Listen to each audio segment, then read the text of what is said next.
Welcome in the latest episode of that SEC podcast. I'm your host, Michael Bratton. I go by SEC Mike on Twitter. And I'm joined, as always, by my cousin Shane, who goes by Big Orange Balls on Twitter. Way up to you big Tennessee homer. Hey, buddy, what's going on? Oh, man, looking forward to the weekend. We got a full slate of SEC games. How you doing, brother? Doing good, Mike. How are you doing? Any Aggies in your backyard? Drumming up some stats?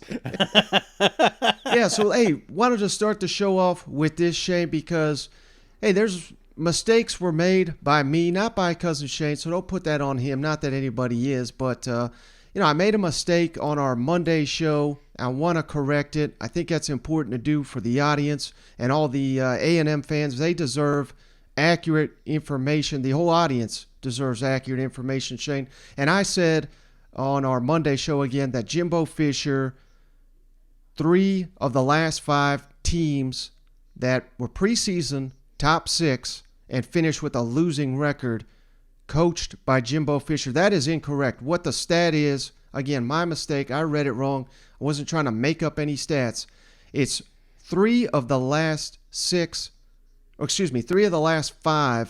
teams to start in the preseason top 6 that finished unranked are coached by Jimbo Fisher. So I said losing season. It should be not ranked by the end of the season, and that includes the season we're currently in because, hell, even if they win out, as improbable as that would be, Shane, Texas A&M is still going to be unranked.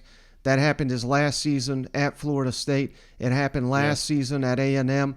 And, if they have a losing record, Shane, it will be 2 out of the 3 that he did have a losing record. But, again, that's not good enough. I said 3 out of 5 when it really be 2 out of 5. So I just wanted to make that correction. And still, if you were correct in the stat, I mean, it's still alarming. Forget the accident. Everybody makes mistakes, Mike. I'm definitely not above that. But ask my wife. I'll get her on here if you got an extra 15 minutes. But the fact of the matter is, you've got 2 years now. One of the arguments I'm seeing is the 2017 Florida State. He didn't finish that season, but he did start the season. And the season didn't go the way he wanted, and some people think that's part of the reason why he was ready to get out of there. So I think as a Florida State fan, you're definitely casting that blame on Jimbo Fisher. But so you're looking at 2017, so in 5 years, there's a real possibility that you started top 6 and ended with a losing record, kind of along the same stat line you're using here. But even if you go back to the original stat and it's 3 out of the how many coaches? 5? 3 out of what? 3 out of 5 that have started preseason top 6 that were not ranked in the final poll, coached by Jimbo Fisher.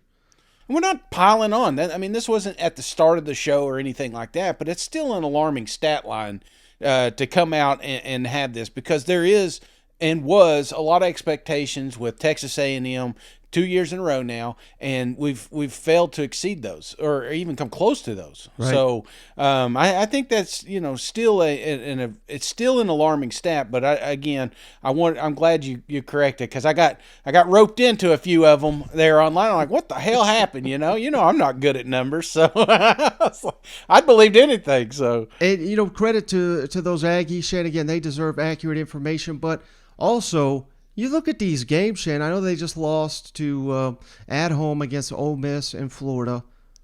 Those fans are showing up. They have not given up.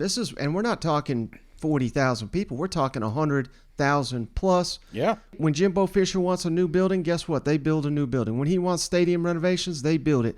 When they want to be at the forefront of NIL, when they want to get DJ Durkin, I mean, whatever that man asks, they provide it for him.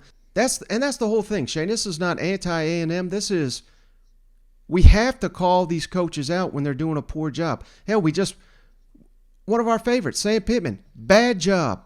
He's doing a bad job. Yeah. They just lost to Liberty. We gave him hell for it. When you do a bad job, you have to be called upon it. If he does a better job, A&M has given him the ammunition to win a national championship, to win an SEC championship.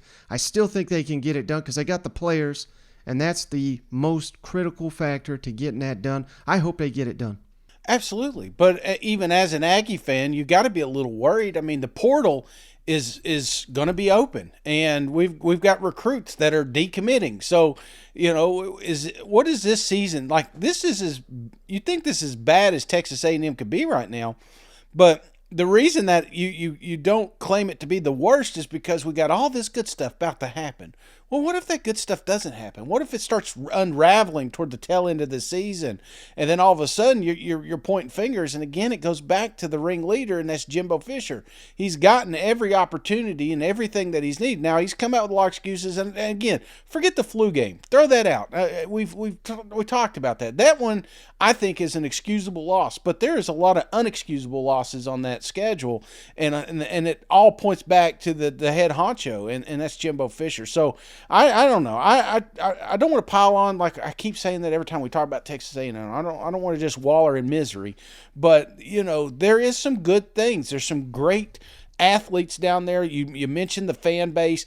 I mean, sold out crowds, man. And you're facing a losing record. You got this team, even though it was depleted, went toe to toe with the Florida Gators. They are fighting, man. There's a lot of fight and heart in that team, in that locker room.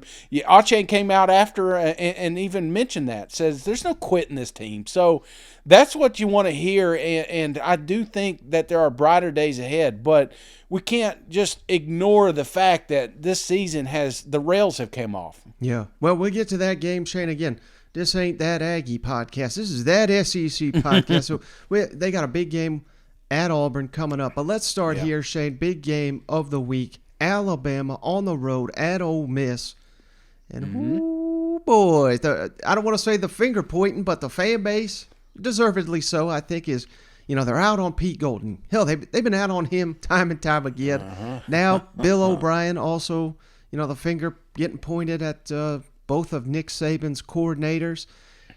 Whew. So, everyone that you ask, everyone that you hear from, changes coming to Tuscaloosa. This is not something you can just rip out two coordinators in the middle of a season, but you can bet your ass, Shane. Nick Saban is not taking this lying down. He's only got so many more years to be at the top of his game to where, they have to face Georgia, which is the king of the SEC. They got to face LSU, which has a competent and hungry coach in Brian Kelly. They got to face A&M, which has all the talent in the world. On and on and on. And hell, we can't overlook Ole Miss. I mean, they're the top three most successful program in the SEC the last 2 years. So a lot of challengers to Nick Saban's throne, but unless changes are made, it certainly seems like the arrow is pointed down. Do you think they can turn this around, Shane? And maybe not even this season because they already got 2 losses, but looking ahead to next season with some key departures like Bryce Young, Will Anderson off to the NFL most likely, and changes likely at both coordinator spots. Yeah, I think it gets a little harder. I'm trying to think of the words to say here because, you think back in the quarterback situation, you go from Jalen and then you get this Tua kid pops up and you're like, oh man, this Tua kid's going to be something special. And then all of a sudden this Bryce kid oh man, you just wait. After Tua, we got this Bryce kid. And I'm not saying that they don't have a couple of elite quarterback 5-star talent in the hopper, but it doesn't have the same buzz, in my opinion. In fact, we saw that when Bryce got hurt. There was a huge drop off in quarterback production. So Bryce has kept Alabama in these games. I've seen so many memes of there's this little one I'm watching this video. It's red truck out trying to outrun the police, and it says Bill O'Brien's offense. And if it weren't for Bryce, scrambling in the pocket, it wouldn't work. So, there's part of me that thinks, what happens? What does Alabama look like after Bryce? There's plenty of talent. I get that. But, if they keep playing the way they're doing right now, and I don't know, man. I'm not saying that it's over. I'm not saying the dynasty's done because as soon as you do that, they bounce back. But there's part of me that feels like there's not the separation that there used to be. You mentioned a couple of those programs: Georgia, LSU, Texas A&M, hell, Tennessee, Ole Miss. These teams are coming closer to Bama, and now it comes down to coaching. And let's face it, the 2 losses that they have this year was because of coaching. So I don't know. Let me ask it to you this way, Shane.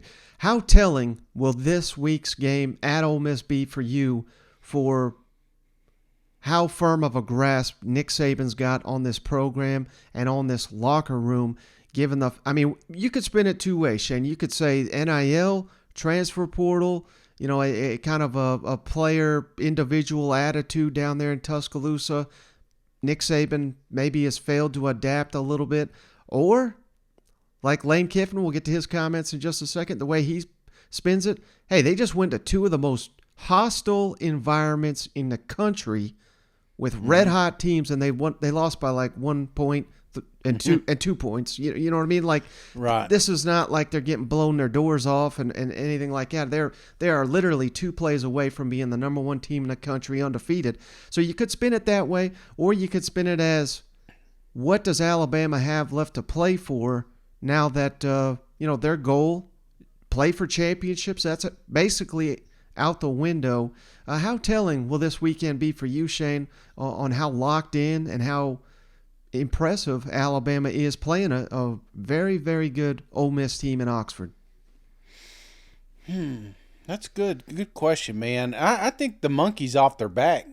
I mean, when you're not in the college football playoff run anymore, who cares if you lose? And sometimes when you come in with that type of attitude, not saying that should be the attitude, that's not the motto they got painted up down there in Tuscaloosa, but I think it takes a little bit of pressure off of being perfect. And Alabama's been perfect for so long. I think it's not the worst, but it's also an opportunity to try new things, because what they've been doing has put them in these tight games with Texas and Tennessee and LSU. We're talking game of inches, brother. And like Lane says here in a minute, if those plays would have went Bama's way, they'd be undefeated. They would be, circled. There's no way they would not be in the college football playoff, or even if they lose an SEC championship, they're in. So I think the pressure is off Alabama, which makes them a little bit more scary, because now they don't need to be as conservative. If they've got they've really got to identify some talent on that roster. You want to talk about game prep for next year? You got to find who's the next guy up, because what we have now has been working, but it's not getting us there. We need separation. We need to come out and kick Ole Miss's ass. That's kind of the attitude I'm expecting from Alabama this week. How would you assess the overall body of work for this Alabama offense and the job that Bill O'Brien's done? Look, there's things that we need to do better in every part of our organization. I'm not going to analyze somebody publicly, good, bad, or indifferent. We're all working hard together. We're all responsible for what we do. Do we need to play better on both sides of the ball? Absolutely. We got to play better up front, and we got to make less mistakes, overall organizationally. And there's not a coach or a player in this organization that can't do things better, to help our players have a better chance to be successful. And I think the players themselves also have to be accountable and go out there and do things that they're supposed to do, especially in critical times in the game. Charlie? There's perception out there, various perceptions as to what role coordinators play in the actual game performance. And I'm not talking about Alabama, but I'm talking about in general. And I wonder if there's your opinion of that, or if it's too complicated to quantify maybe. Well, I hear every play that's called. I hear every defense that's called, and I have the right to veto every one of those things. So do I think coordinators are in an important position of leadership and have a huge impact in preparation, for a game? I don't think there's any question about that. I don't think anybody would question that. But ultimately, the responsibility for what happens on the field, comes down to me. Because I have the right, when we're planning, to say we need to do more of this or we need to do more of that, and also have the right to say we're doing too much we're not doing enough, we're not taking advantage of this. Is this too complicated for the players? So that's all on me. Now, are we all responsible to some degree? I think anybody in a leadership role in the organization is responsible, and everybody has to be responsible and accountable for their role, and I've kind of defined those roles, but the ultimate responsibility is, with, whoever's in charge. Charlie? You always talk about playing to the Alabama standard. Is there maybe something you can pinpoint with this team that maybe they haven't lived up to that quite? Well, first of all, I don't think it's really fair to the team to create the kind of expectations that get created, for the team before they ever have a body of work. But that's kind of the nature of the beast in this day and age. I think being able to handle that, not putting pressure on yourself to try to live up to that expectation, sort of creates a lot of anxiety in some cases. You put pressure on yourself, whatever it is, which means you're really focused on outcomes, not process. And I think that's the biggest thing that we got to get our players back to do. When I say you got to focus on what it takes to win and enjoy winning, that's what I'm talking about. Not the pressure to win and then the relief when you win rather than the joy that you won. There's a difference in all that. And I think I'm not blaming anybody for it. It is what it is. But you got to be able to handle that and not let it affect you. And I've done, I guess, a pretty average job of getting our players out of that mode. The pyramid downstairs doesn't say win the SEC championship. It doesn't say win the national championship. It says be a champion. And these are the things that you have to do to be a champion. And if you can do those things, you have a chance to win a championship. All right, so if your focus is on the championship, then are you really focused on doing the things you need to do to get there? And I would say that's the thing that we need to do a better job of focusing on. And it's interesting, Shane, when Saban says, well, I'm not going to analyze anyone publicly. That tells me I'm not going to share the negative thoughts that I got with them, at least not publicly. So I don't know. Read into that how you will. But as for Ole Miss, Shane, this is a game you got to believe this fan base, this coach, everybody involved down there in Oxford circles every year. Not that they go into the season every year, say, hey, we got to beat Alabama, but this is the one they want more than any other, even more than the Egg Bowl, I would imagine at this point in time, unless they have a losing skid in that, once you get past Mississippi State, then your eyes on Alabama in that state. So a lot on the line, 2 weeks to prepare. If you were going to trip up, maybe it would have been the previous game on the road at A&M, but they got that one done. What's on the line, you think, for Kiffin and company in this matchup? Because, again, this may be the worst we ever see Alabama. And worse, that's not even the right word. You know what I mean? But as down as we've seen them in literally a decade, if you can't beat them now, are you ever going to beat them, Lane Kiffin? What's your thoughts on that? That's kind of the feeling, If you're not going to beat Bama this year, then win. And you don't get to say that a lot. You've not got to say that at all in the last 10 years. So I think this is big for Lane. Obviously, this is the one he wants, man. This is his national championship. This is his SEC championship. Beating old Nick Saban, beating Dad in a football game. That's what it's all about. And what I love about Lane Kiffin is he is an excellent coach. He's an excellent game prepper. There's a formula out there. There's a recipe to beat Alabama. We've seen it in 3 games now. And I guarantee Lane Kiffin is going to exploit that. And Nick Saban knows it. So he's no dummy. He's going to have a few things up his sleeve. So I'm just ready for the absolute chess match that we're going to see Saturday, because I think that's what it comes down to. We told you last week it came down to coaching and Alabama got out-coached. This week, I think, again, it comes down to coaching. And the best coached team is going to win this game. Let me ask you this real quick, Shane. Final thing on this matchup. Lane Kiffin, we all know, he's a star on social media.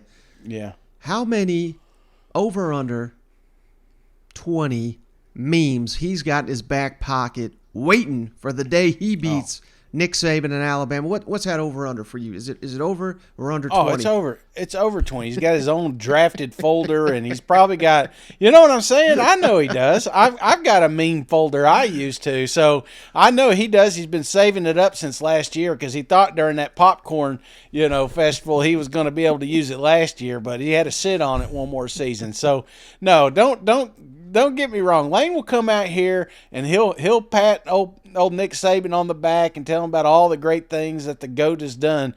But he is ready. He is absolutely ready to drag his old ass through the mud if he wins. Lane, obviously working with Saban for those couple of years. I mean, how different is he coming off a loss compared to coming off a win? I mean, we've all seen it, but you've been behind the scenes with him. What's kind of the biggest differences, and what did you notice kind of the most from him after a loss? Well, there weren't many of them. There were only 3. There were only 2 regular seasons in 3 years, both to Ole Miss. I thought he was phenomenal. You would maybe expect it to be the other way, like he comes in and, everything's, the end of the world, like some coaches do. He does a really good job of addressing exactly what it was. And remember, guys, like Feinbaum's stupid statement, dynasty's over. They've lost 2 games by 2 plays. Both games could win either way. Alabama makes the field goal at Tennessee and 2-point gets stopped. And they're number 1, number 2 team in the country coming in here. So we're talking about 2 plays, 2 teams on the road in 2 of the hardest environments, over 100,000 people at both games to play in. So this is a great team and the best coach to ever do it. But how did you kind of see the team and the guys respond after having that week and just knowing what's kind of ahead of them the rest of November? I mean, I'm sure it sounds crazy. We don't sit and talk about Bama week and all that everybody else in the country seems to do. We got a lot of things to work on to get better, and it really doesn't matter. It matters that you do things really well. That's how you win games. So I didn't notice anything different, but I'm glad I didn't, because that's not how we train them, because we don't want to be a program like that. We get up for these games, but we don't for these. That's what I get mad at our fans for doing. So we're not supposed to do that. Now let's kick it all down to Baton Rouge, Shane. Where LSU fans are sitting here saying, why don't you talk about us first? We are number 1 in the West, and they are. So let's play this quick clip. Brian Kelly asked if Alabama, that was the biggest win of your career. LSU fans gotta love this response. Was Saturday night the biggest win of your career? The biggest win of my career is going to be when we win a national championship. And so I'm focused on one thing when I came down here, and that's to win championships. That's one game. It was an exciting win, but I don't put it in the category of the biggest. I think I've had teams that have achieved great things, and I think this team achieved a great victory because of where we were in January and what we've become. And so maybe for me, probably as satisfying as a win for a group of guys that have committed themselves to a process and in that time have achieved a lot. Ooh, boy, so his upcoming national championship going to be his win, and that's great. That's what LSU is. They expect national championships. Yep. That's why Brian Kelly's down here, because he couldn't get it done with the talent at Notre Dame. Now he's got that talent, and he will only get. The scary part, if you're not an LSU fan, Shane, and you're just a SEC. You're a fan of another team. This probably going to be the worst roster Brian Kelly's got to work with down there. So, absolutely. I mean, who knows? They could be the next SEC West juggernaut. But let me ask you this, because I also sent you 2 clips specifically, Shane. This is Arkansas week. This is the Golden Boot. This is a rivalry. We got players on both sides that have jumped between the other. Arkansas recruits the state of Louisiana very hard. Yet, while it's Arkansas week, he keeps getting asked about Alabama and this and that and winning this game and the SEC championship, on and on and on. What's the level of concern that this is a big old trap game, Shane? Well, it is. And I know the feeling. Tennessee, I mean, Alabama lost 2 games, and one of them was to the Tennessee Vols, and I was worried to death about Kentucky coming in and beating our brakes off. I was afraid that was what's going to happen. I was afraid we're overlooking them. Obviously UT Martin was penciled in there, and there was like a series. We got some of those national beat writers got to send off a few tweets, but that was my concern with Kentucky. It's like, hey, we've already knocked off Alabama. That was the championship game until we meet Georgia and you overlook. So I think, I don't think LSU is going to be too big for their pants here because they've progressively gotten better every single week. But it is hard, man, because here we are. We're still talking about it. And that's one of the things about an Alabama victory is it kind of lingers around. And, that's where senior leadership steps in, and how much of that does LSU have? I think everything goes through the quarterback, but ultimately everybody has got to bring it because Arkansas has shown us that any given Saturday they can be true contenders. They're kind of like Mississippi State, man. You just don't know who's going to pop up. And then all of a sudden you're looking like, okay, that's why we were talking about a Heisman race for KJ Jefferson. That's why we said this is the best offensive line, best running back in the league. This is why we like Sam Pittman. So there's these flashes that Arkansas has. And if they come in while LSU is still looking at the rearview mirror of the outstanding victory they just had against the Tide, then, buddy, this is isn't this the first home night game that Arkansas's had in a long, long time? I mean, there's going to be a lot of absolute chaos and buzz there, just the pure fandom alone. Right. I think it is the first SEC one in multiple years because the biggest night game that I can remember in recent history was that Texas game. Mm-hmm. And remember, that was an incredible, incredible environment.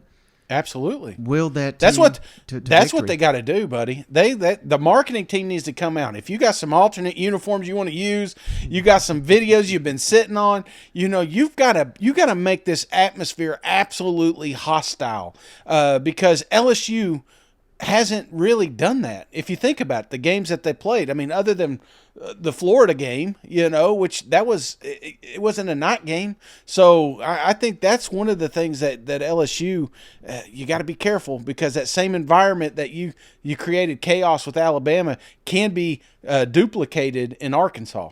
Coach, I got 2 quick ones, if you will. Everybody kind of wants to see behind the curtain. Was there an anecdote, a moment, a picture, or a joke, something somebody shared with you after the game that resonates with you? And then you talked about the moment from January to now. Are you at all surprised at the buy-in? That's the easiest way to describe it, but to have this many different transfers, guys that you didn't coach, commit to a new staff, is that the most striking accomplishment? Anecdotals, anything that happened after the game. I can't think of anything. I think I was just so happy for our players, and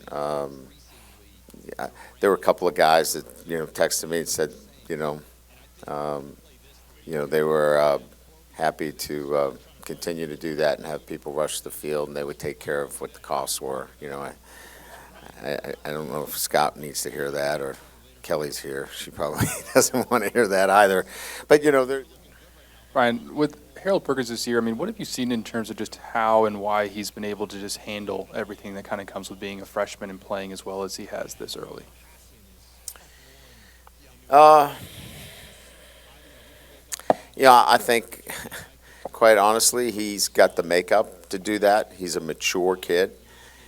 I was talking to a couple of our coaches about him. He's a bit of a throwback, and a throwback in this sense. Just tell me what I need to do. I don't need all the other things, and I'll figure it out as I go.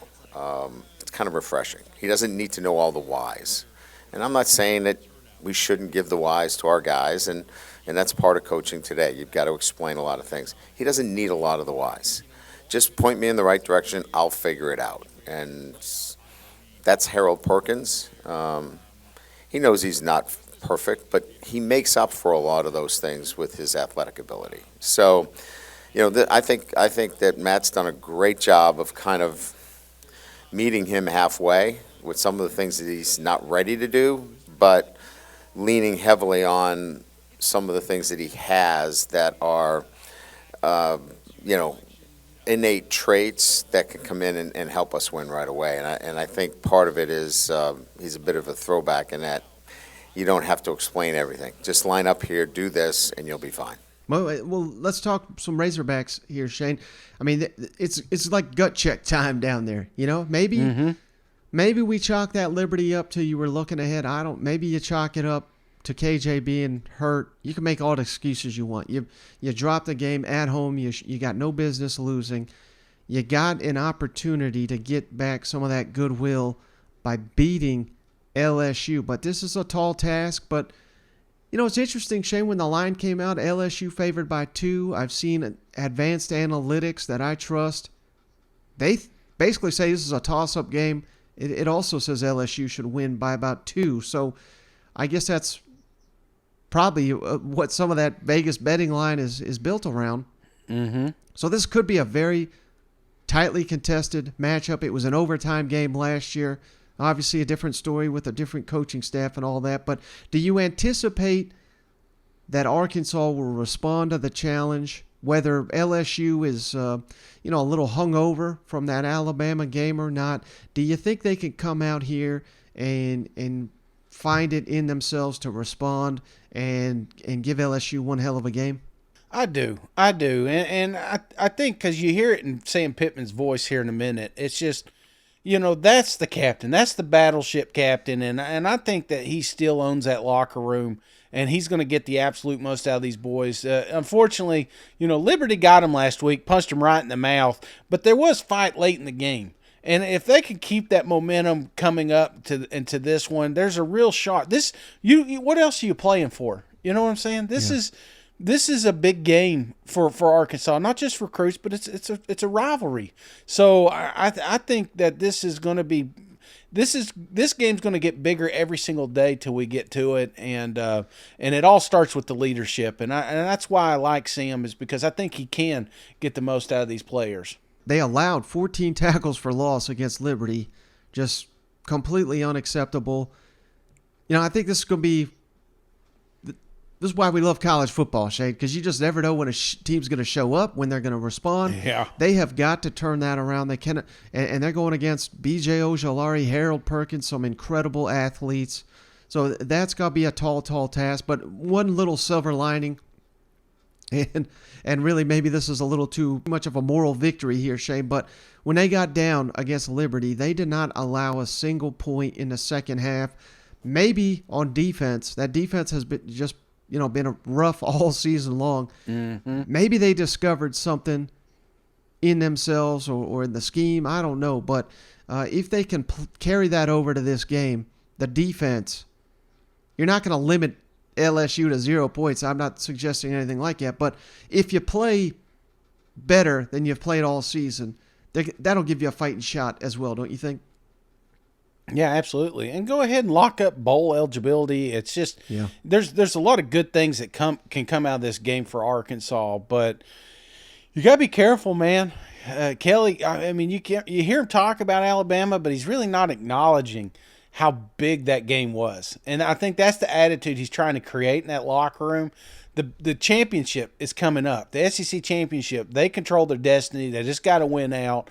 So that means you can't overlook teams like Arkansas. And that's why I just think this is going to be an epic ball game. And Vegas having it a 3-point game makes me even more excited because it may come down just like last week's game between LSU and Bama. Alabama. I mean, I know all these SEC games are tough, but is there any advantage playing a team after they play Alabama, especially a tough emotional game like LSU just had with them? Well, I would say, obviously we lost, so certainly we better have a chip on our shoulder because of that. So you have to look at yourself first, and then, that was a big time game. some people claim you can't get up twice in a row. LSU's actually had some back to back that were good opponents, that they've had success with. But I don't know how much truth there is to that or not.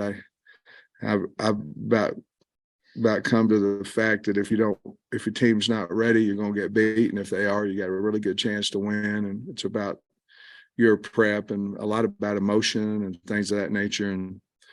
And it's a lot easier to get up when you're at home, in that type of game against Alabama than on the road. And hopefully you play better because of it. But I think the physicality of Bama certainly is a point to consider when you're playing a team after they played Alabama.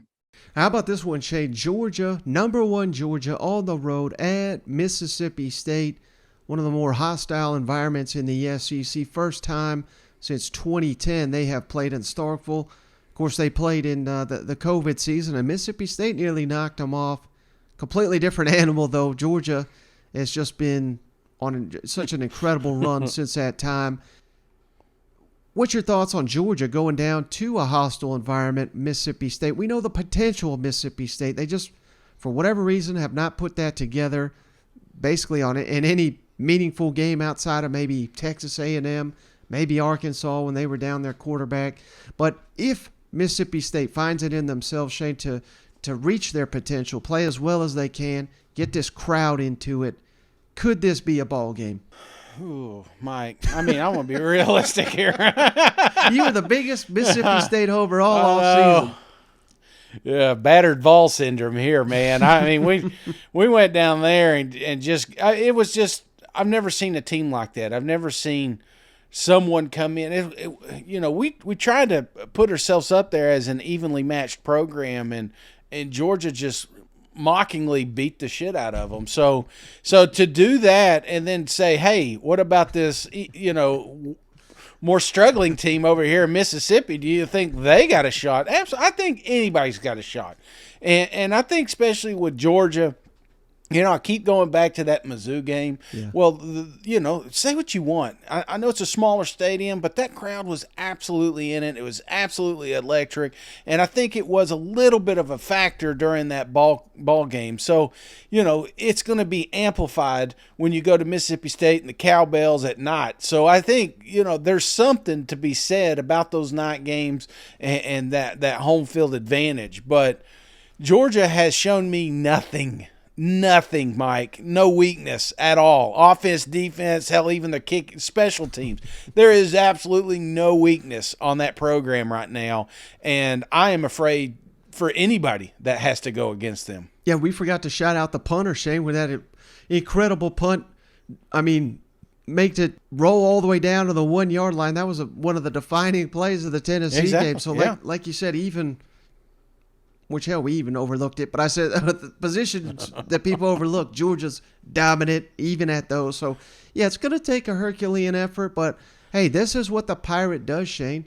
He wins these bizarre games. He has beaten our number 1 team before. He has gone on the road. Of course, they seem to play a little bit better on the road than they do at home for some reason. So maybe I'm hurting my own case here. But do you think Georgia, not to interrupt you, Mike, but do you think, Tennessee, we gave them the rat poison.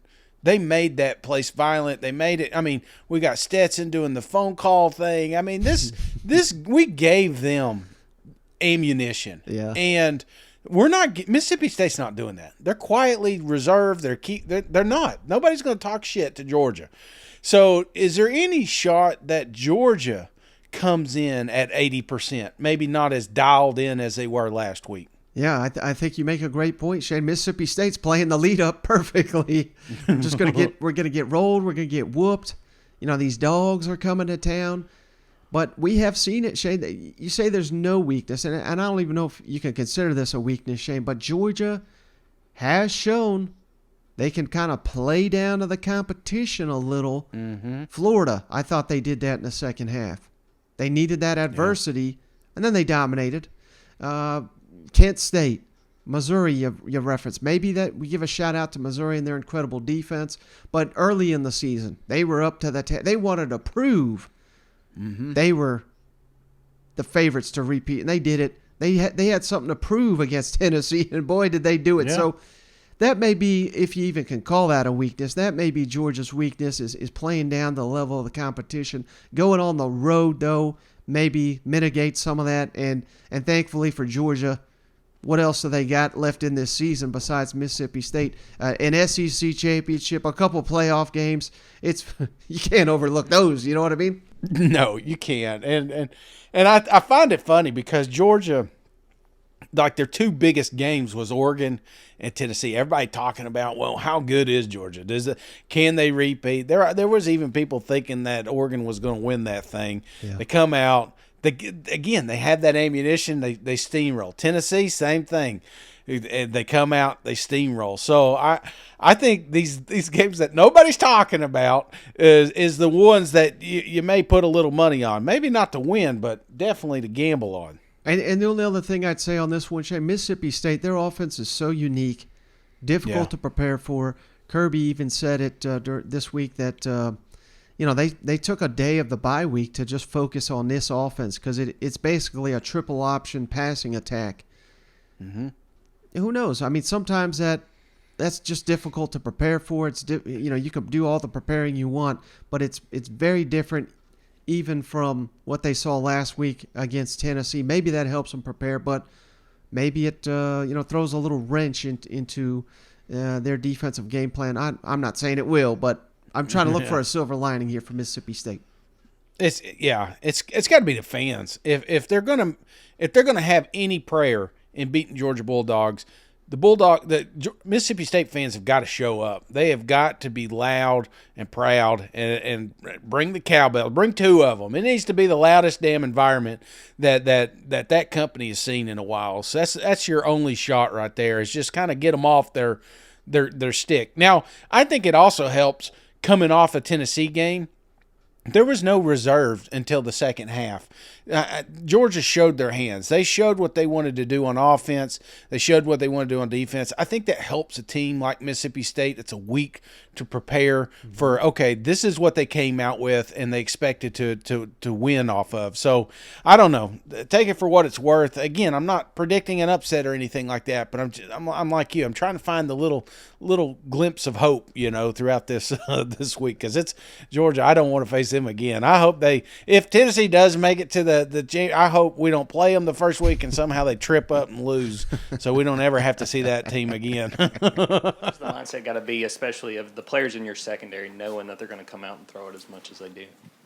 Well, you'd be mistaken if you think they're just throwing it because they've got some really good backs and they're really physical up front and they space you out. There's more gaps in the run game. They've really gashed some people running the ball this year, and I think that's the biggest difference is they are committed to running the ball and being physical up front. And people have the wrong demeanor when they go to play this team that, oh, man, I'm going to go out here and pass rush and get all these sacks. They're not going to let you do that. Number one, they pass pro really well. Number two, they run scheme really well, and they got good backs. So it's not going to be a deal where it's just all about the secondary. The secondary's got to play well every week.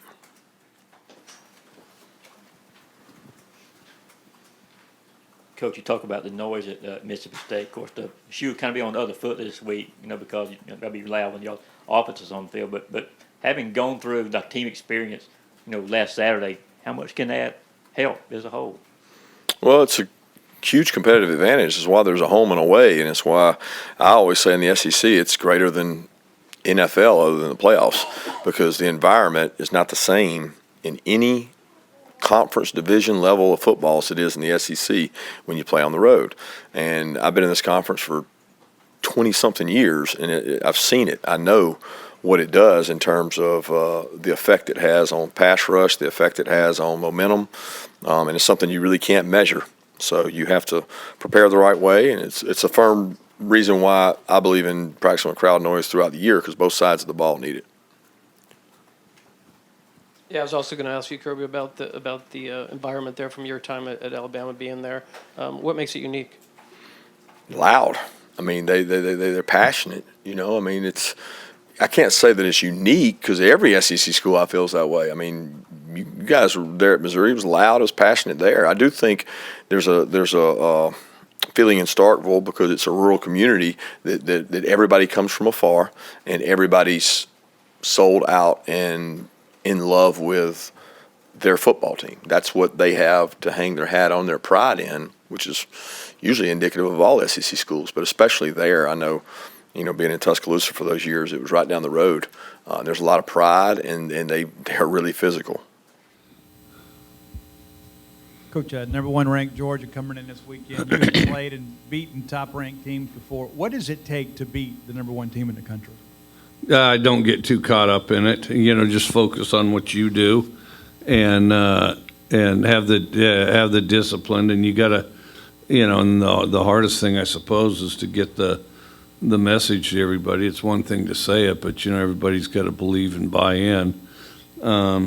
Just worry about what you do. Just worry about your job. But would be the best football player you can be, because the other guy's going to do whatever he does, which you don't necessarily have control over that, but you do have control over yourself. And so you want to control all the variables you can, and if you can, you put yourself in the best position to win.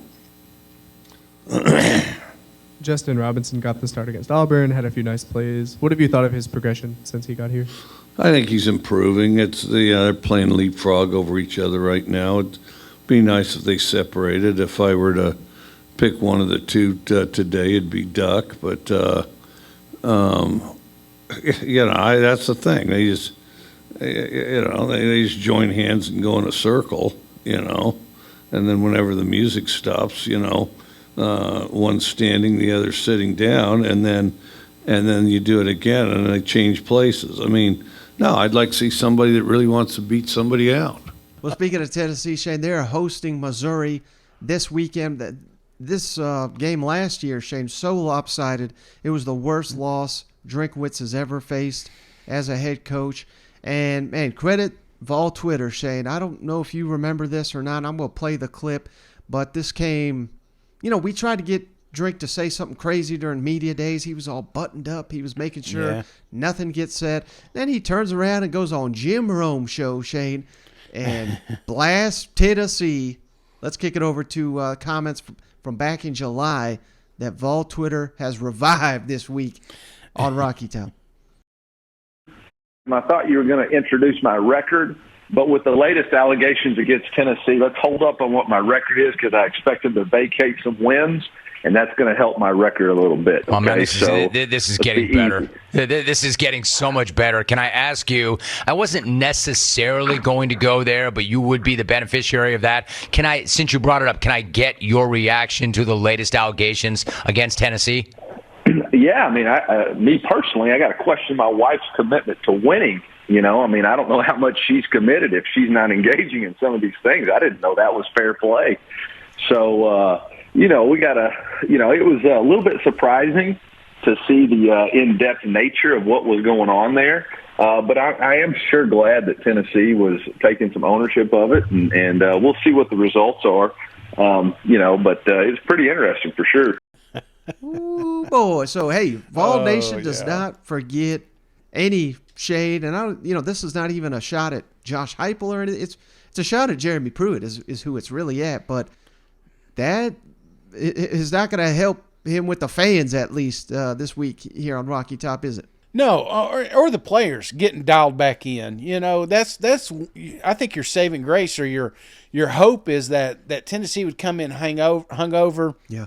And that they would make some mistakes, and that they had overlooked Mizzou, because Mizzou has got a fantastic defense. But again, little things like this, those comments and stuff, I know it seems trivial, but these coaches, they amplify that in practices. They will get these kids fired up, and to the point where they hate Eli or Coach Drink and the rest of this crew. So I'm not worried about that. I think I wanted to ask you, Mike, which is more likely here, do you think? Tennessee hasn't had a loss until this point right now, so we don't know how they bounce back here. Do you expect this to be like a rally cry? Because everybody's seen the video of Hooker on the sideline, getting into his buddies and players over there. Or is there a real shot that Tennessee kind of, he hauls around and has a little bit of a hangover in this thing. What do you think is more likely to happen? Yeah. Without giving your score away. Honestly, Shane, I think it's the latter. I think this might be a little bit more competitive ball game than Tennessee fans are anticipating.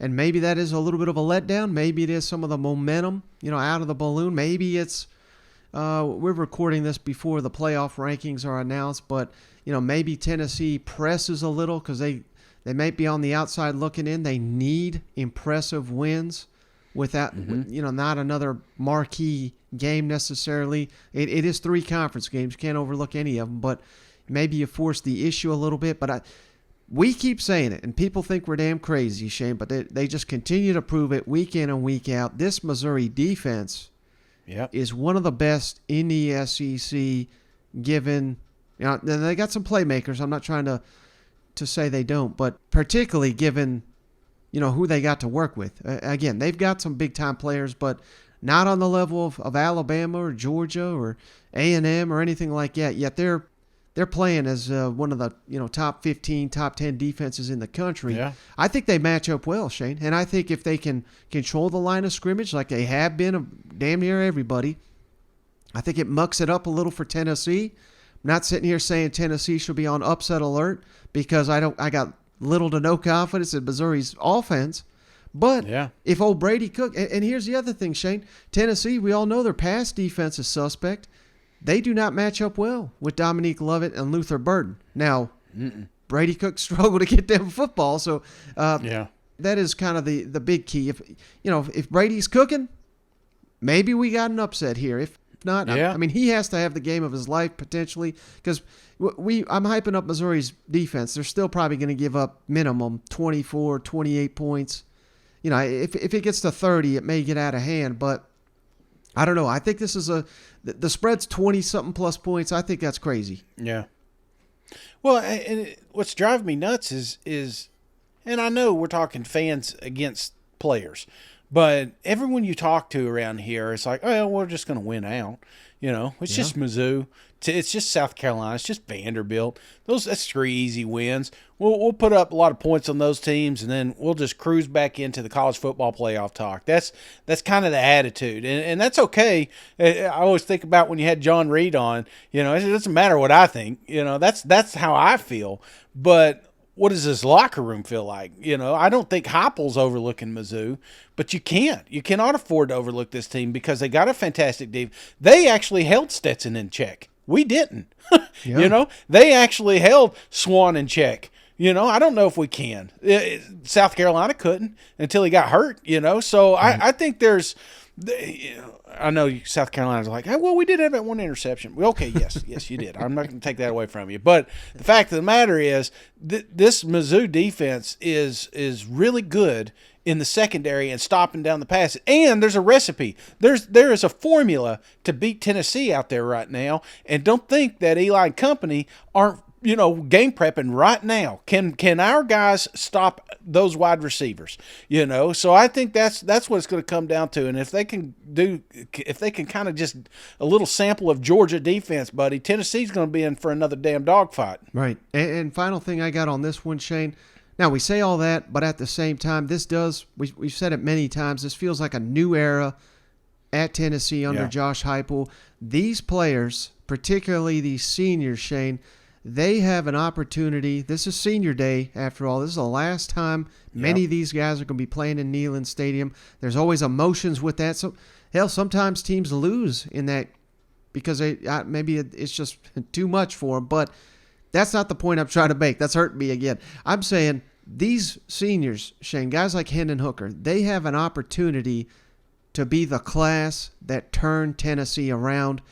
And they're not going to be remembered as that if they go out here and lose to Missouri, if they lose to South Carolina, if they lose to Vanderbilt. They will forever be known on Rocky Top if they go out here 11-1, worst case scenario, Sugar Bowl, maybe even a college football playoff appearance. So a lot on the line for those guys. So when you put it like that, I think they're going to be pretty damn locked in on Saturday. Cannot wait to see this offense against that defense. It's one of the best matchups in the SEC this weekend.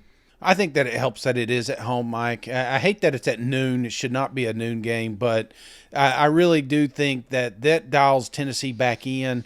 Great atmosphere. It has been all year long. Doesn't matter what the opponent, the fans have shown up, and I think the players really feed off that energy. So even though it's at noon, I expect a great game. And again, Tennessee knows they control their own destiny to a certain extent, but they also got to fix that resume. They got to make it look pretty here at the back end. So I'm not, no doubt, but again, there is the little bit. I got that little devil over here, that little Eli sitting with his glasses. Or is it Eli or Elia? Is that what they say? I keep messing his name up, and I don't want to do that. I think it's either one. Yeah, I like Eli. So yeah. But I could see him, drinking his Diet Coke, just talking about, all right, you just keep talking it, big boy. We'll see what happens. So I am very, very worried. And this is a big moment for Tennessee in this program to find out, is this the year, man? Do we really have a shot at this thing or not? Because we've not had – we've had a couple players get hurt and things like that, and we've bounced back in years past. We've not been able to do it. But I think this one right here is a true test to the willpower of this program and if they really can make a run for a college football playoff. How would you assess your first practice back after Saturday? The energy in the building was good. Were guys disappointed after the game? Yeah, if they weren't, then we'd have real issues. I had an opportunity to for them to go into the position meeting and unit meetings and just see the landscape from the coach's perspective. They have a chance to watch it with them, and then as a team too, just watch how the game unfolded and things that we did that can control the game and make it play out differently. But that's the great thing about this sport is that, man, you only get one opportunity, and you play it 10 times. It unfolds differently 10 times every time, and for us, let's go back and control what we can control, which is how we prepare, how we practice, and how we go play this Saturday. As a competitor, you're only as good as the next one. You guys have heard me say that. It's true after a win, true after a loss. And for us as a program, it's time to get better. Coach, kind of following up on that with Hendon, he's obviously been such an important part of your program the past 2 seasons. Just can you describe his impact and what he's meant?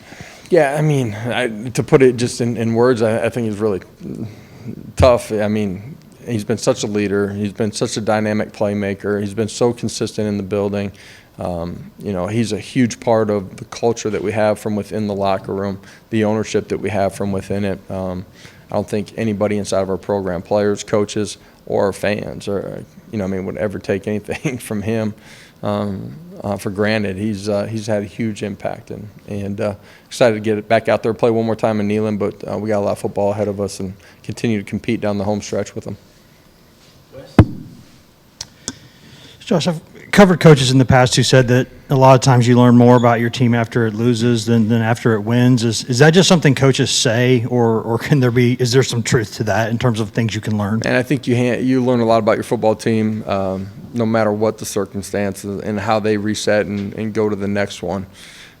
From the first day that I've gotten here to today, we've learned a lot about our football team. And they continue to prove to themselves, but to us, that they're fierce competitors, that they're able to handle adversity and reset and move on and get better and grow, that they accept things and try to improve upon those things. So this group, I don't know if learning something about them is what I'm thinking about this week as much as I believe in who they are, their DNA, and look forward to seeing that unfold this week. If that makes sense. Eli, did you learn anything from last year's game against Tennessee that you can apply now? Whole list of things. I'm not sharing them with you. Maybe after the game. But, there's a whole list of things that you look back on and you say, okay, I have to do this a lot better on both sides of the ball. And obviously I think we've attacked that on one side of the ball and made a lot of improvements in that case. Would you still like to get some game reps for a younger quarterback, or is just at this point in the year, it's Brady's show out there? You know what? I'm really focused on this game and this opportunity, and if the opportunity presents itself for us to get another quarterback in a situation that we're in control of, we would do that. But I'm not making that plan for this game.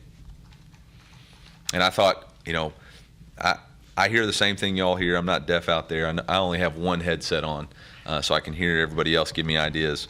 But the reality of it is, in the fourth quarter, our quarterback played well enough to get us back into the game and have a lead. Doesn't excuse the things that occurred before that have to improve, but he still gives us our best chance moving forward, and he's going to continue to grow and get better, as well as the guys behind him. They're all still getting their reps, and when their opportunity comes, they'll be ready. You mentioned Brady improving in the fourth quarter this past week. What were some of the things after watching the tape that he did differently that really helped him produce 2 drives and touchdowns? Well, we completed the pass to Mekhi Miller. And the bad thing is the quarterback gets a lot of the blame. There were some protection issues, specifically the first play of the second half, that broke down on us, put us behind the chains. There was a ball location issue on the second drive, and then the third drive there was a route issue on the second drive too that prevented us from getting an explosive play. But we got some completions, we got some confidence. On that last drive that we scored on, we hit an explosive play to Luther down the sideline. We executed on a very long third down between Barrett and Brady. Those two things combined really gave us the opportunity to score on that last drive. I thought he had his best throw on the 2-point conversion. Obviously, his run on the quarterback scramble was all big plays. We just got to put it together sooner. Now we got this one too, Shane. The records don't scream good game, but I think this could be a hell of a matchup on the Plains. Texas A&M at Auburn. First home game for Cadillac as interim coach. I think, from what they're saying, there's going to be a ton of alumni, a lot of former players. People love Cadillac, Shane. He is Auburn.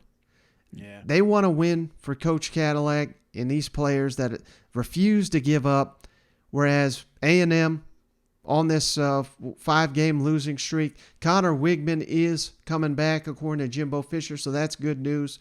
You get in your quarterback that, he hasn't played on the road yet, but against Ole Miss at times, man, incredible. 4 touchdowns, no interceptions. He certainly looks like a star in the making. Some of these pieces on offense for A&M are emerging. Evan Stewart, outstanding freshman, Moose Muhammad, and, of course, Devon Achane, who may be the best running back in the SEC. Just a damn shame that the team around him is not doing better. Otherwise, I think Achane would be getting more respect. A lot on the line. I mean, it's basically bowl. It is bowl eligibility. Yeah. Week in, week out is on the line for A&M. So, do you think they show up, or is it just one too many setbacks, and now they're going into a little bit of a buzzsaw here on the Plains? It's risky, man. I mean, I hate to say Jimbo's back's been against the wall the whole time, but I ultimately think he's at the breaking point.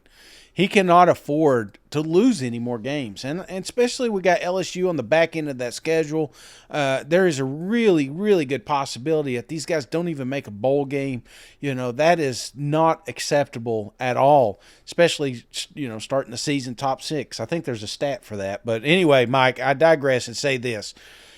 Texas A&M has no more excuses. The flu's done, short of car trouble on the van, something to the stadium or something. But there's really no reason that they should not lose, that they should lose to an assistant coach. Cadillac's there, and they just lost with Mississippi State. They're fighting. Don't get me wrong.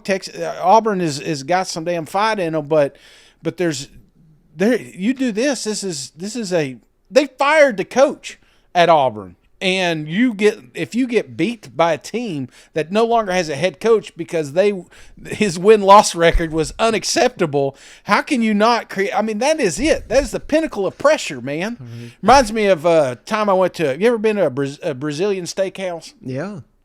Oh man! Well, this is great. And for the listeners who don't know, you go in there, and basically it's a glorified buffet with all these guys running around with skewers of meat, and you got this little coaster beside you, and it's green and red. And if it's on green, the meat guys, they keep coming to your table and they say, "Hey, do you want a fillet? Hey, do you want a chicken? Whatever." Well, we all get to that point where we know that coaster should be on red, but we want one more. You know what I'm saying? But if you get one more, you are not going to survive the rest of the night. So unfortunately, Jimbo is at that moment. His coaster, needs to be red, but he's got to keep going, man. I don't know where I'm going with that, but maybe I'm just hungry. We're doing this a little early and it's dinner time, so maybe that was a bad idea. I'm just saying, man, Jimbo cannot afford any more bad news. Right. You got your quarterback coming back this week. Achane's still healthy. I mean, that's the miracle. The fact you're giving him 100 touches a game and he's still healthy. But this team cannot afford to lose to a coachless, not that Cadillac's coachless. I love Cadillac and I love what he's done for the program. But a head coach that didn't start the season, man, you cannot drop this game. Right. But for you personally, how frustrating has this season been? Not frustrating. It's disappointing. You don't get frustrated. You get frustrated, you make bad choices. You quit coaching. You quit, you look at different things for a different reason. When you're disappointed, you reason why things are going wrong, where the problems are, and you keep coaching your tail off. And it's disappointing because you had a chance to have a good team, still have a chance to have a good team, and haven't found those inches in those plays. But at the same time, disappointment is part of life, and you deal with it and how you deal with it, and you get the guys better, and you teach off of it. I mean, you teach from it as you go going forward, and some of the tough times make the great times that much better. Down front. With everything going on, how bad do you need a win on Saturday night at Auburn? Well, you always need a win. You need a win every week. I don't know if it's any worse than any time else, because to me, I need a win every time I play. That's just me, and that's the way you got to look at it. And you can't say I need this win more than the other, because it makes you do things that are. You got to play the moment, play the game, get the results you want based off how you perform each and every week. I mean, the big picture, you can say that, but in our world, you don't look at that. You look at, what do I got to do to play well? What do I got to do to execute this play? What do I got to do to execute the next play? And how many plays in a row I can do it on and be consistent at it and make the plays that allow you to be successful to win the game. And speaking of being hungry, Shane, I mean, those Auburn Tigers, they were hungry for a win last weekend at Mississippi State. Got down 24-3. I thought their doors were about to get blown off. And instead of that, they kept clawing, kept fighting. And that's why Brian Harson's no longer the coach, Shane, because they kept, I don't want to say gave up, but maybe they just weren't making the adjustments. They weren't getting it done in the second half, where they flipped the switch. They dominated the second half, and a lot of that had to do with the defense, which Cadillac, he's a running back coach. He don't even have a hand in that, but that speaks to just how this team's fighting for this guy. So, they may need some help. They may need some things to break their way. Fortunately for them, A&M is kind of making breaks for people. They may need that to get it done on the Plains, but this is going to be a wild, wild game. I really do feel either team could win it, but, man, I just think Auburn's playing with a lot of heart, and I just don't – I mean, there's players on A&M that certainly are, but I'm seeing it more as a collective from Auburn, so I'm very interested to see how this one shakes up. It is kind of crazy, the amount of, I don't know, you just felt the energy at that Mississippi State game. Right. And, sometimes it wasn't good. Sometimes they made some mistakes out there, but it really did feel like those kids were playing at 110 miles an hour, and they were doing that because of Cadillac. They were doing that because, this is a program that has nothing else to play for but those tough fought victories. So it's a dangerous, you talk about a dangerous scenario for Jimbo Fisher. It's Auburn, it's Plains, it's at the nighttime, it's 7:30 kickoff. I mean, this could be a pretty awesome game, and they're favorite. Auburn is favored by 2 points, so they're not expecting Jimbo to win this one. And you may sit here and say, well, hell, their quarterback Robbie Ashford, 7 of 22, I think it was last. I mean, that's dreadful. But what they can do is run the ball, and right now A&M can't stop the run. They've allowed over 600 rushing yards the last 2 weeks, so it's maybe a bad matchup even for the defense. Kind of reminds me of Kentucky a few years back. It's like, who needs throwing? We'll figure out how to do this with a wide receiver back there.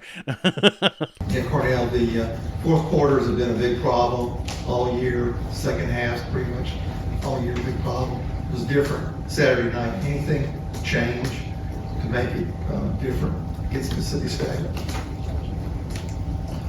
And just serve and believe. That was a message from offense to defense to special teams to us coaches. I'm talking about the support staff. You know, everybody in this building that touch our kids, man. We want to serve each other.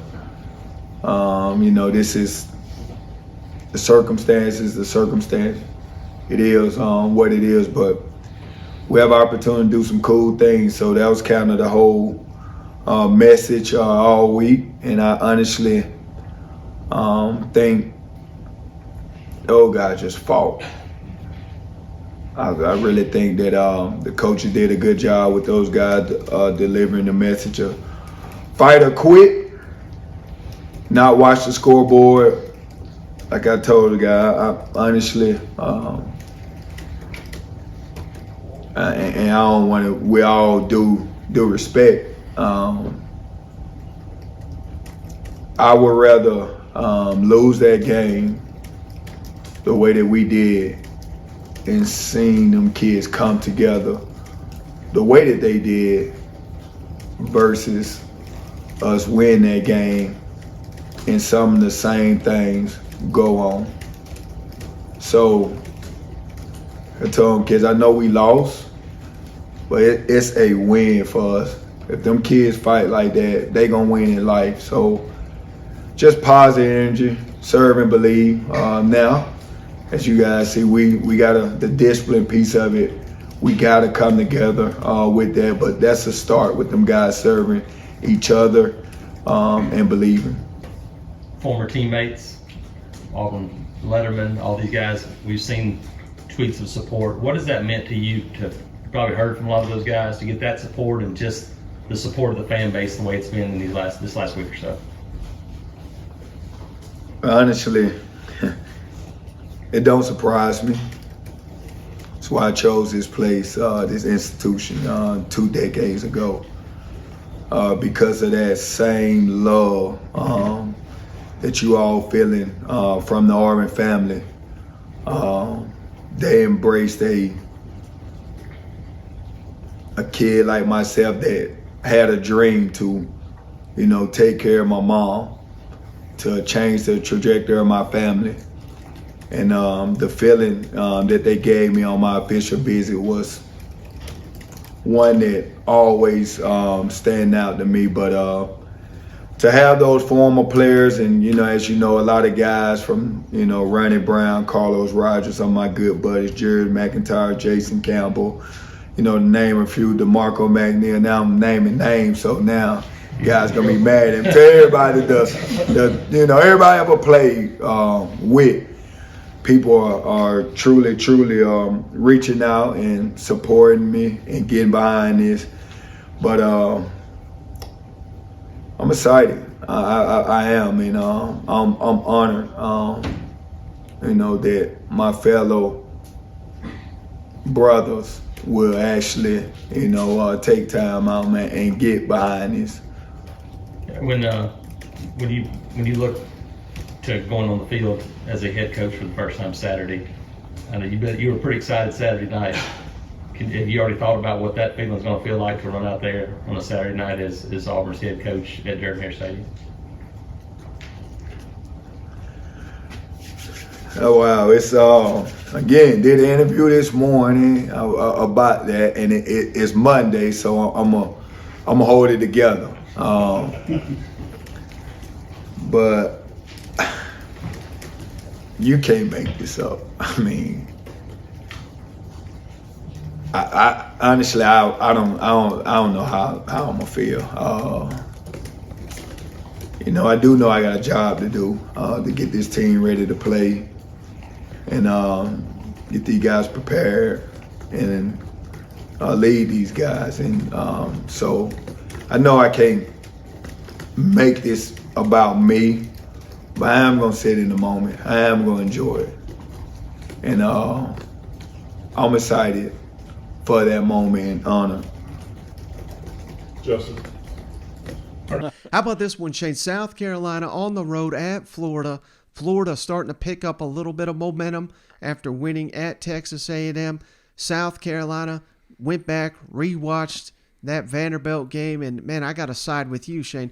We pride ourselves on telling it like we see it. Doesn't mean we're right. Yeah. Hell, we're wrong more than we're right. So yeah, if we're calling your team out, that probably means you're going to blow the doors off whoever you're playing. But man, you win the turnover battle. I think it was 4-1.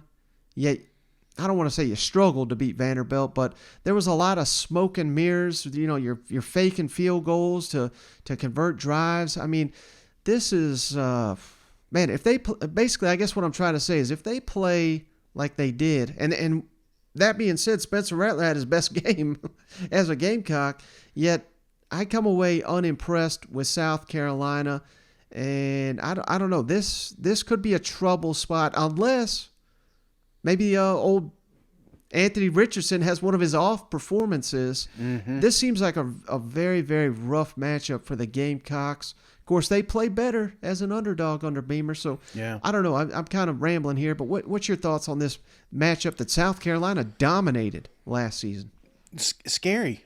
Scary to say the least, because South Carolina has been on a roller coaster this whole season, and once they get momentum, they lose it, and then when they lose it, they trick us and they get back in it. You know, I didn't know what to take from this team after that Mizzou loss. And I was wrong. I mean, I did pick Vanderbilt to pull off the upset. But South Carolina running defense is horrid. I mean, it is absolutely – I know everybody wants to talk about Satterfield and the offense play calling. Forget that for a second. You were giving up 10 yards a clip, it felt like at times, to the running back of Vanderbilt. What do you think Etienne and Anthony Richardson are going to do to you? You think they're going to let off a little bit? No. Billy Napier may not even throw during this game. That's exactly what I would do if I was the coach, because South Carolina, unless they just sell out to the run, has not been able to stop any running back since Kentucky. So right. And don't forget Montrell Johnson too, Shane. I mean, we're talking a 3-headed running back monster going up a team that struggled to stop Vanderbilt on the ground, and all of a sudden Richardson's not turning the ball over. He's playing the most efficient football of his career. There's a serious chance, Shane. It was doom and gloom there in Gainesville a couple weeks ago. The Gators, they've got a real opportunity to finish the season on a high note and keep on building under Billy Napier. It's not the season you wanted, I get it, but the close of the finish could be a big one for the Florida Gators. But again, you could lose all that momentum, because this is another one, Shane, where Florida, no disrespect to South Carolina, but they expect to beat you every time in Gainesville. Yeah. But hell, maybe we pull some Beamer magic, that Beamer ball, Shane, onside kicks, fake punts, all this craziness. That's a recipe for South Carolina to pull the upset here, don't you think? Yeah, that's what they got to do, man. They got to sell out to the run. And one thing that drives me, it's going to come down to offensive play calling. That's what's going to stand out like a sore thumb here. And drives me nuts is Satterfield does. It seems like there's so much effort to stretch teams horizontally. I told you this in a text, I believe. I've never seen anything like it. Like, they want to make sure that you're focused on sideline to sideline. When they're the best is when they're letting Rattler throw down the field and stretch defenses vertically. Mm-hmm. And I don't understand. There's not it's a screen. I mean, there's a screen for everything for these guys. You know what I'm saying? They should find some sponsorship for them damn door screens and window screens. They're missing the boat there, because that's what they've been doing. They don't need to do that. They need, when Rattler was able to launch it down the field and start, you saw that. It kept Vanderbilt extremely honest, and it opened up that running game. It allowed Bell to do things underneath. So I think that's what South Carolina has got to do, is just Do something different. Don't be a couple of special team trick plays, gimmicks, things like that to keep you in a game. You've got some serious freaking weapons out there. It felt like you kind of used them a little bit. We got to see Joyner again, and I hope that they amplify that they let this team, just let them loose, man. Let them play, stretch the field. I want to see vertical routes all game long, man. And Rattler's going to miss a lot of these, but he's going to get a lot of these. So that's how you build chemistry, and they've got so many damn weapons, and this is the weapons we talked about. That's why we got pumped up about them in the offseason. And then again, I get so emotional talking about South Carolina because, again, if I were the coach down there, I would be doing things totally different, and it'd at least be fun to watch. We may lose more, but damn, we're gonna have some damn fun. We're gonna let this offense open. So right. That's what you're going to have to do, because Billy's going to hold the ball. He's going to try to run 3-4 yards a clip, and he's just going to eat the shit out of the clock. And Florida Gators right now coming into this thing, they got a little momentum themselves. Watch out. They're a dangerous team to play. Another deep philosophical question. How do you feel about the color orange? Because you're going to be seeing a lot of it the next few weeks. As a color that I wear, I'm not against it by any stretch of the imagination. My alma mater was maroon and orange. Is their colors at Virginia Tech, but certainly we are going to be seeing a lot of it. So I'm not a fan of orange this month for sure. But 365 days a year, I don't say that I don't wear it. I mean, I think I've got a pair of tennis shoes with some orange trim in them that I wear from time to time. Good question, though. Shane, continuing with the orange theme today, some people call this the Orange Crush part of your schedule because you guys played these same teams in the 90s and early 2000s, way before you were here. What do you think of that term? And is it, a November for some great opportunities for your team collectively and individually? Yeah, I think that the term is right on, Gene. It is. I mean, we're going to be seeing a whole lot of orange the next 3 weeks for sure, and it's absolutely an opportunity. There's the old saying, they remember November, and that's been something that's been said since I got into coaching. Coach Fulmer at Tennessee used to say that all the time to the teams when I was a graduate assistant there, and you do. And I think our guys realize that we got bowl eligible the first weekend in November, but we're not satisfied. There should be a great hunger, and there's a great opportunity to do some special things if we can do what we want to do here over the next 3 weeks. And it's an unbelievable challenge. I mean, it's a really good and improving Florida team, and then the next two teams that we're about to play after that, we're both ranked in the top, whatever it was last week, 5, 6 in the country last week. And so we know what a challenge it is, but with big challenges come unbelievable opportunities as well. But, right now our focus is on nothing beyond this week and trying to be a better team this Saturday in Gainesville than what we were in Nashville last week.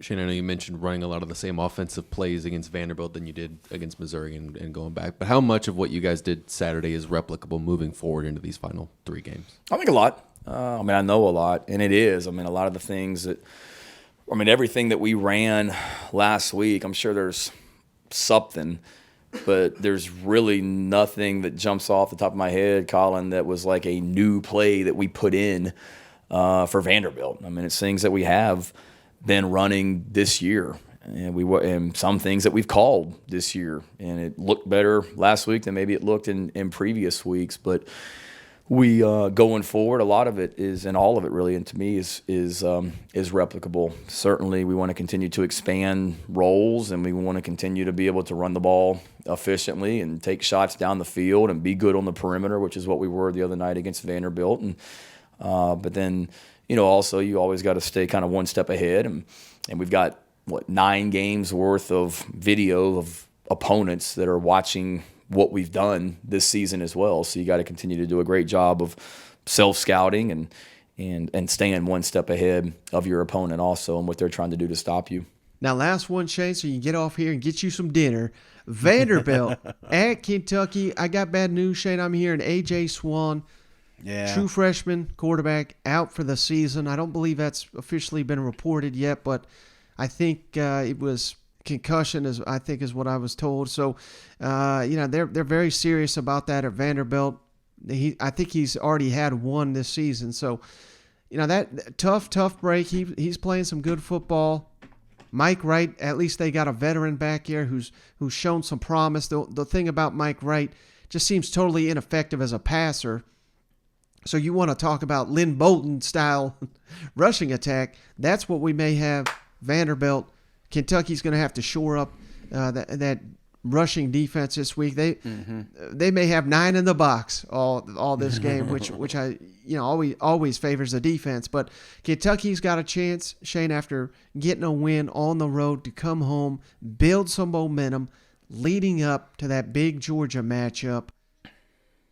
Thoughts on this? I mean, do you think Kentucky cruises, or is this a trap game, perhaps? No, I think unfortunately, as much as we liked what Mike Wright was able to do at the start of the season, the gig is up. Yeah. We know exactly what this offense looks like when he's back there, and I have full credit. And I'm not trying to give any predictions or anything like that, but I truly believe Kentucky's defense is just they're going to snuff out anything Vanderbilt does on that side of the ball.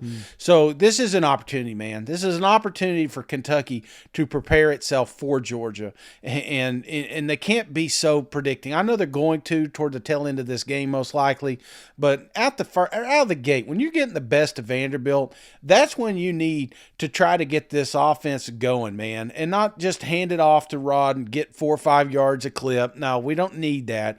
We need Will Levis out here slinging the rock, building some more chemistry. I know it sounds crazy, but there's not been an opportunity for these guys really to all play together here until the last few weeks, and it feels like it feels like week 3, week 4 stuff that other teams have already worked out. They're still trying to figure out. That's what I want to see from Kentucky. I want to see them come out and show the world that they can try. They got a hell of an offense, Yeah. not just a defense and a running game. Now, the only other thing to consider, Shane, for whatever reason, and it may play no factor whatsoever in this matchup, but these Vanderbilt-Kentucky games have been pretty tight. Even going back to the Derek Mason era, for whatever reason, maybe they're just playing down the level of competition, but that's something to keep in your back pocket. But I did want to ask you this real quick, Shane, because Mark Stoops made a point to reference this in his latest press conference, but the NIL, and what a sticking point that has been. They got to push people towards doing it, and it's, I don't even think it's the fans' fault from what I understand up here, Shane. It's more about the administration. Hell, we're getting star players suspended because of NIL, which is asinine in today's SEC landscape, but it's also businesses not knowing, where do we even commit this NIL? I mean, from what I understand, it's one of the worst organized, and they don't want to have, some people up there don't want to have any hands in the NIL. Well, that's a way of the past. I mean, you can operate that way if you're in the Sun Belt or the Pac-12 or whatever, but when you're going head to head with transfers and recruits in this conference, Shane, with everybody else committed to NIL, you just cannot be that way. And I'm not saying that Mark Stoops is leaving, but that may be. I mean, you got a coach here calling it out in a press conference, Shane. If he is going to leave, this may be the straw that breaks that camel's back. If they cannot get their shit together with the NIL, is that a concern that you have? Mark, where does NIL come in on that? NIL is a major factor. I mean, it is. I mean, I don't think I need to expound on that anymore, right? I mean, it's a player. It's a major player. Is Kentucky where it needs to be on that front? I think any program would say they want more. I mean, think of the Yankees probably want more money. You know what I mean? So I mean, everybody, everybody needs that. I'll say this without getting too much into it. We've worked our way through that as an administration, as an institution, as a program to find the balance, to make sure it's right, make sure it's clean, make sure it's legal, fair, ethical, moral. And we've worked through all that. And so our administration has helped us as a program and all of our student athletes and coaches to get through some of that. And yes, I think without making this about that today, I'm getting asked about, but I mean, yes, we need support from the community, from the state. It is what it is. If we want to compete at the highest level, we got to have money in the bank, and that's legal, and there's collectives, and we have collectives in place that are supported, that are cleared from our administration and our place that you're allowed to put money into. So, donate. Yeah, it's not just NIL. It's alcohol at the stadium. Right. That drives me nuts. Kroger Field. Name me one damn Kroger you can't buy alcohol at. You know where it's at? It's in Lexington. That's the craziest thing I've ever heard of. No, this is your Papaw's Kentucky. We need to move on. If you want, you can't blame Stoops and company for lack of production if you handcuff them. Right. And what is paying the bills? What's keeping the lights on? Kentucky basketball is a huge, huge sport. But so is football, man. And there's a lot of millions of dollars that are funneled through that program because of that football team. And they have got to take it more serious. And because if they don't, Stoops will leave. And then what does the next guy bring to the program? You don't want to. You just crawled out of the cellar. You've been enjoying you've been basking in the light of success up there, and you're hindering. It's just these guys, these old school guys, are pulling you down. I don't understand the thought process. I'd like to talk to some of these old farts and just say, what is it, man? What is it? What do you have against being good? So that's it's got to be frustrating. But again, this is exactly what he's got to say, because he's just like Lane Kiffin. For these programs that aren't pitching in the NIL, if you don't get those collectives coming, guess what? You're not going to get those recruits coming. Yeah, I mean, you may hate NIL, you may want it to go away, but it's here. It's here, and you're giving Mark Stoops a knife. And Saban and Kiffin and Kirby Smart, they got bazookas over there. You know what I mean? So good luck with that. That's right. Give the man what he needs. Otherwise, things can get bad in a hurry. You know what? Yeah, my papa didn't want a cell phone for the longest time, but guess what? He got a cell phone. He'd send me a text. It's all one word, no spaces. But, he knew that he had to have one. Next thing you know, he's dropping the home numbers. So, well, Shane, I think that's a perfect place to end this one. You got anything else before we hop off the line? Oh, no, man. Again, it's just fun talking about all the games. Even the last one here, it's just this. Soak it up, guys, buddy. It's November. What is it? November 9th? Yep. We ain't got too many of these games left, and then we're going to be sitting there in February and March and saying, damn, I miss college football. So you better make room, because we've got this one of the last few times that we're going to have all SEC playing. If not, it could be the last time. So, enjoy it, man. Girls. Sorry, I'm starting. Yeah, my blood sugar's dropping. Can you tell? Yeah, so let's get you out of here on that note. I do appreciate you, Shane. I appreciate each and every one of you for staying with us. We'll catch you on the next one. See you guys. Go Vols.